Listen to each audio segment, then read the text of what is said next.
What had the pre-Socratic philosophers achieved? In them, a special kind of thinking had broken free from its mythical and religious ancestors, developing its own methods and content, a kind of thinking which would soon evolve into what today we know as science and philosophy.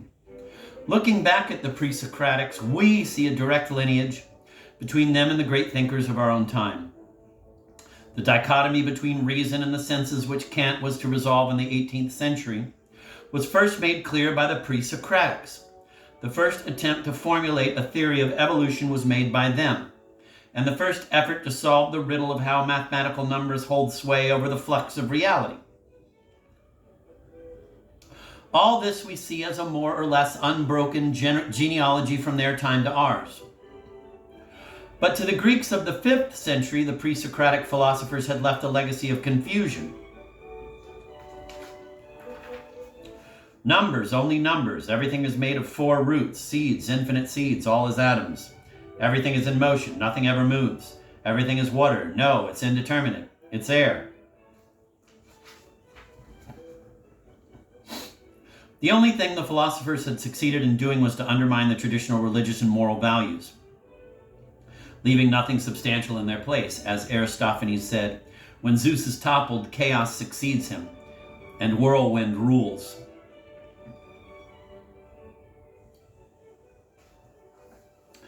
Besides, the times they were a change in, socially and politically as well as intellectually. The old aristocracy, dedicated to the noble values of the Homeric legends, was losing ground to a new mercantile class, which was no longer interested in the virtues of honor, courage, and fidelity, but in power and success.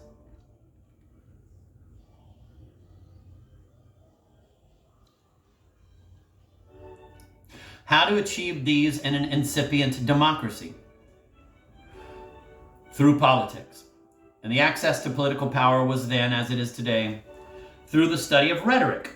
Read law. The art of swaying the masses with The art of swaying the masses with eloquent, though not necessarily truthful, argumentation. Part 2, the Athenian period.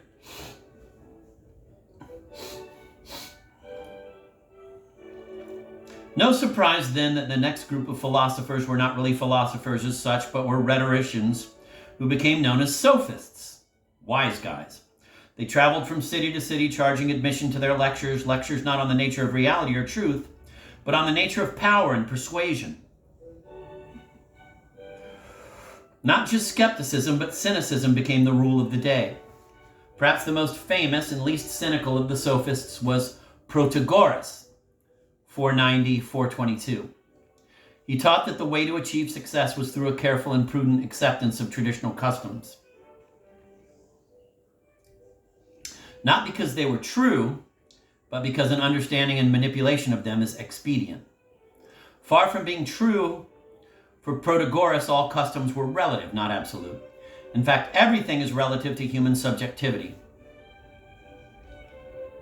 Protagoras' famous claim is, Homo mensura. Man is the measure. Man is the measure of all things, of things that are, that they are, and of things that are not, that they are not.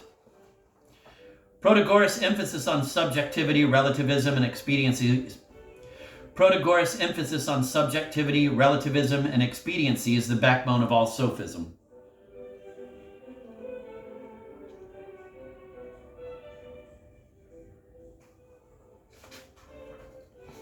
According to some stories, Protagoras was indicted for blasphemy, and his book on the gods was burned publicly in Athens. Yet one of the few remaining fragments of his concerning religion states, I do not know about the gods. Another famous sophist was Gorgias, 483-375. He seems to have wanted to dethrone philosophy and replace it with rhetoric. In his lectures and in a book he wrote, he proved the following theses. 1, there is nothing. 2, if there were anything, no one could know it. 3, if anyone did know it, no one could communicate it. The point, of course, is that if you can prove these absurdities, you can prove anything. There is nothing. Hey, where did everybody go? Yet another sophist was Thrasymachus, who was known for the claim, quote, Justice is in the interest of the stronger, end of quote. That is to say, might makes right. According to him, all disputation about morality is empty, except insofar as it is reducible to a struggle for power.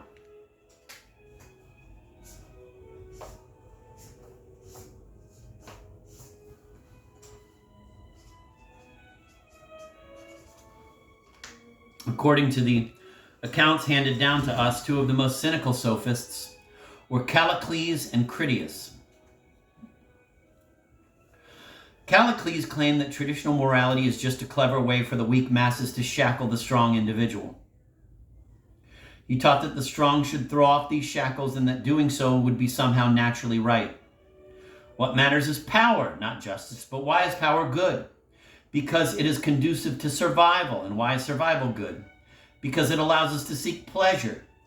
Pleasure in food, drink, and sex. This is what the enlightened man aims at, qualitatively and quantitatively.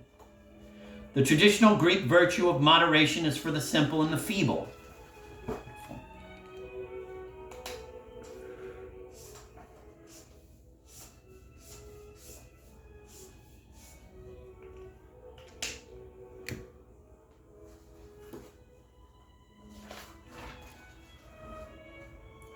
Critias, who was to become the cruelest of the 30 tyrants who overturned the democracy and temporarily established an oligarchical dictatorship, taught that the clever ruler controls his subjects by encouraging their fear of non-existent gods.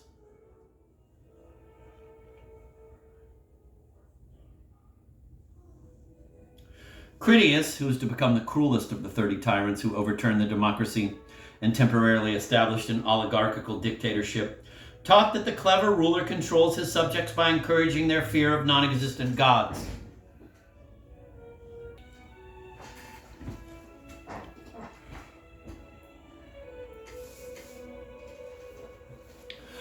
So we see that the essence of sophism is comprised of subjectivism, skepticism, and nihilism. Everything the pre-Socratic stood for is devalued. There is no objective reality, and if there were, the human mind could not fathom it. What matters is not truth, but manipulation and expediency. No wonder Socrates was so offended by sophism. Yet we must say a few kind words about sophism in spite of its negativism. First, many of the sophists were skilled politicians who actually contributed to the history of democracy. Second, history's animosity toward them is based mostly on reports we have of them from Socrates and Plato, who were enemies of the sophists. Third, and most importantly, sophism had the positive effect of making the human being self-conscious. In pre-Socratic philosophy, there was no special consideration of the human. Suddenly, with Protagoras' man as the measure, the human becomes interested in himself.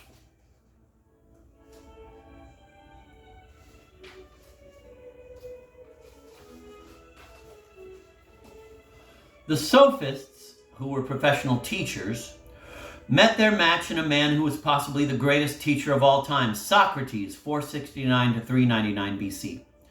In spite of his overall disagreement with them, Socrates followed the sophists' lead in turning away from the study of the cosmos and concentrating on the case of the human. But unlike the way the sophists discoursed about the human being, Socrates wanted to base all argumentation on objectively valid definitions.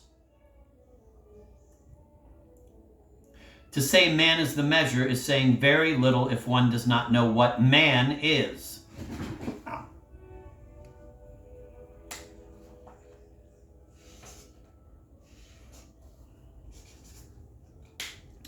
To say man is the measure is saying very little if one does not know what man is. I am surprised that Protagoras did not say that a pig or a dog-faced baboon is the measure of all things. Socrates' discourse moved in two directions, outward to objective definitions and inward to discover the inner person, the soul, which for Socrates was the source of all truth. Such a search was not to be conducted at a weekend lecture, but was the quest of a lifetime.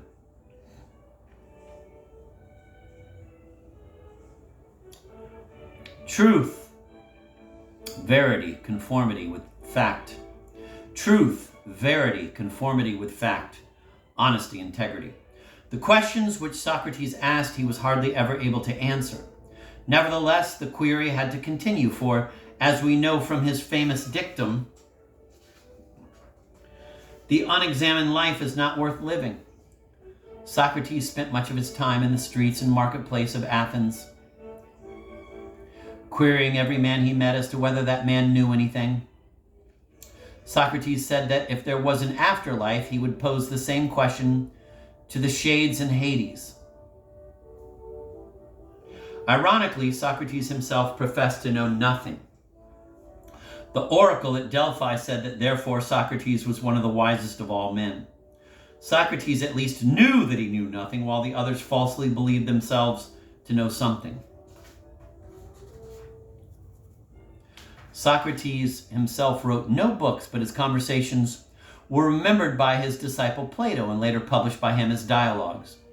The typical Socratic dialogue has three divisions.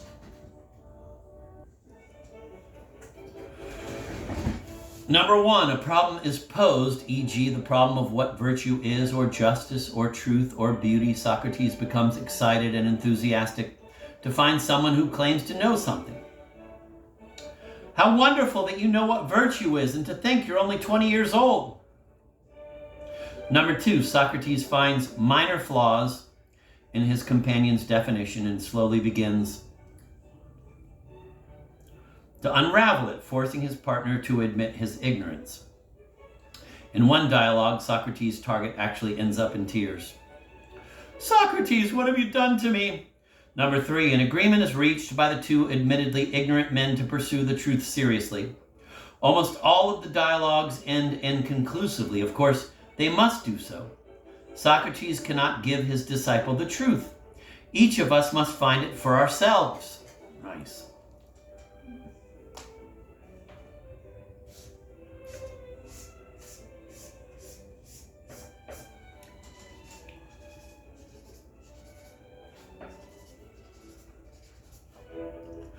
In his quest for truth,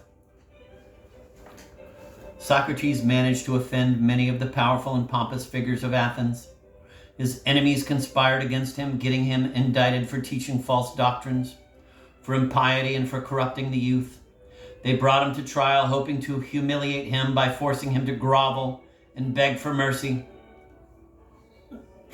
Far from groveling at his trial, Socrates humbled his prosecutors and angered the unruly jury of 500 by lecturing to them about their ignorance. Furthermore, when asked to suggest his own punishment, Socrates recommended that the Athenians build a statue in his honor and place it in the main square. The enraged jury condemned him to death by a vote of 280 to 220.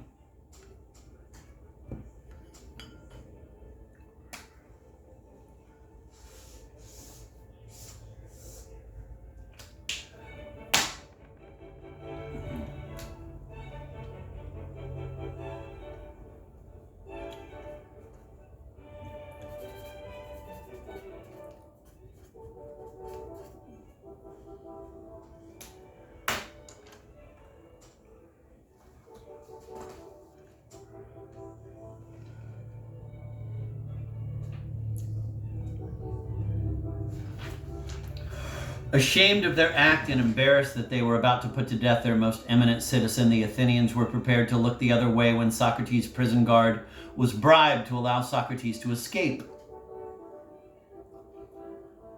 The death of Socrates vaguely after Jacques Louis David, 1787. In spite of, well, that was just a painting. I'm sorry, I shouldn't have said that. In spite of the pleas of his friends, Socrates refused to do so, saying that if he broke the law by escaping, he would be declaring himself an enemy of all laws. So he drank the hemlock and philosophized with his friends to the last moment. In death, he became the universal symbol of martyrdom for the truth. Wow.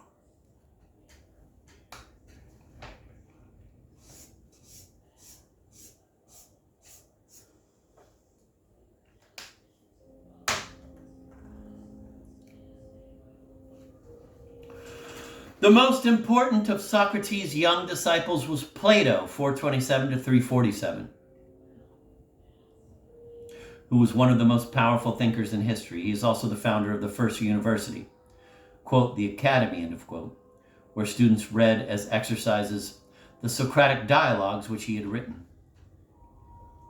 Because of his authorship, it is often difficult to distinguish between the thought of Socrates and that of Plato. In general, we can say that Plato's philosophy was more metaphysical, more systematic, and more otherworldly than Socrates' philosophy.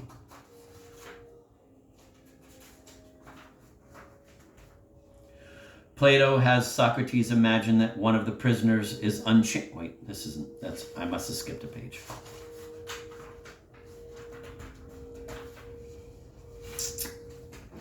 Yeah, thank God, because this is the myth of the cave, which is one of my favorites. Plato's philosophy is introduced allegorically in the myth of the cave, which appears in his most important work, The Republic. There he has Socrates conceive the following vision. Imagine prisoners chained in such a way that they face the back wall of a cave. There they have been for life and can see nothing of themselves or of each other. Let me reread that.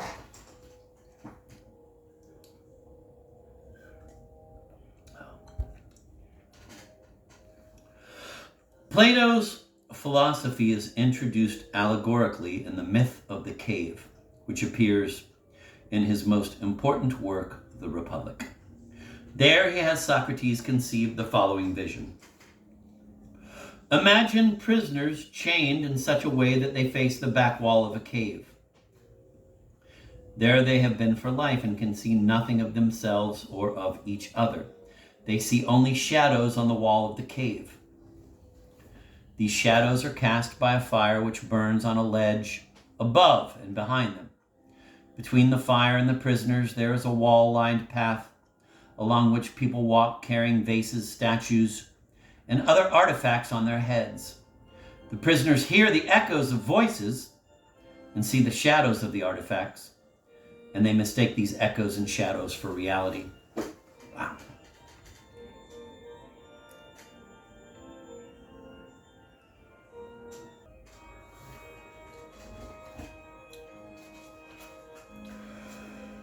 Plato has Socrates imagine that one of the prisoners is unchained, turned around, and forced to look at the true source of the shadows. But the fire pains his eyes. He prefers the pleasant deception of the shadows. Behind and above the fire is the mouth of the cave. And outside, in the bright sunlight, only a little of which trickles into the cave, are trees, rivers, mountains, and sky. Now the former prisoner is forced up the steep and rugged ascent, Plato's allegory of education, and brought to the sunlit exterior world, but the light blinds him. He must first look at the shadows of the trees. He is used to shadows. Then at the trees and mountains. Then finally he's able to see the sun itself, the allegory of enlightenment. Plato suggests that if this enlightened man were to return to the cave, he would appear ridiculous because he would see sunspots everywhere and not be able to penetrate the darkness. And if he tried to liberate his fellow prisoners, they would be so angry at him for disturbing their illusions that they would set upon him and kill him. A clear allusion to the death of Socrates.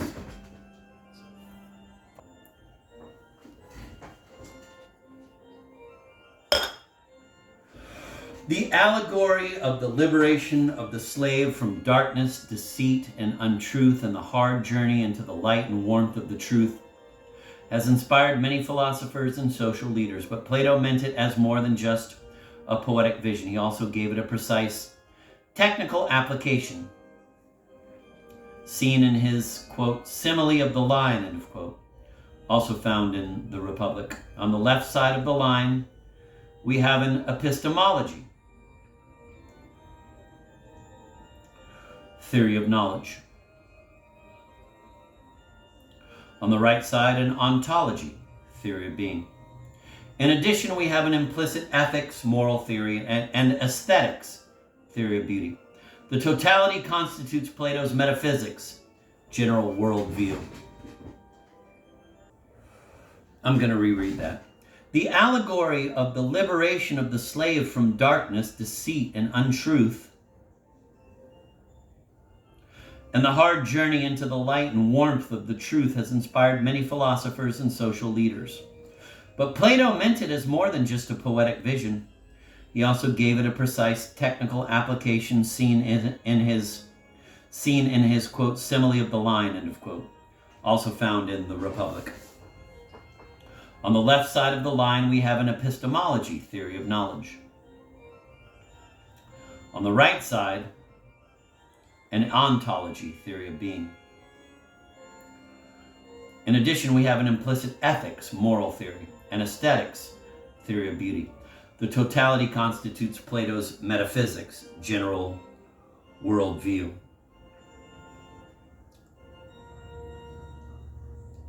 So on the left side, I can't even do it. For each state of being, right side of the line, there is a corresponding state of awareness. Left side, the lowest state of awareness is that of conjecture, which has as its subject images such as shadows and reflections, or images on the TV screen and video games.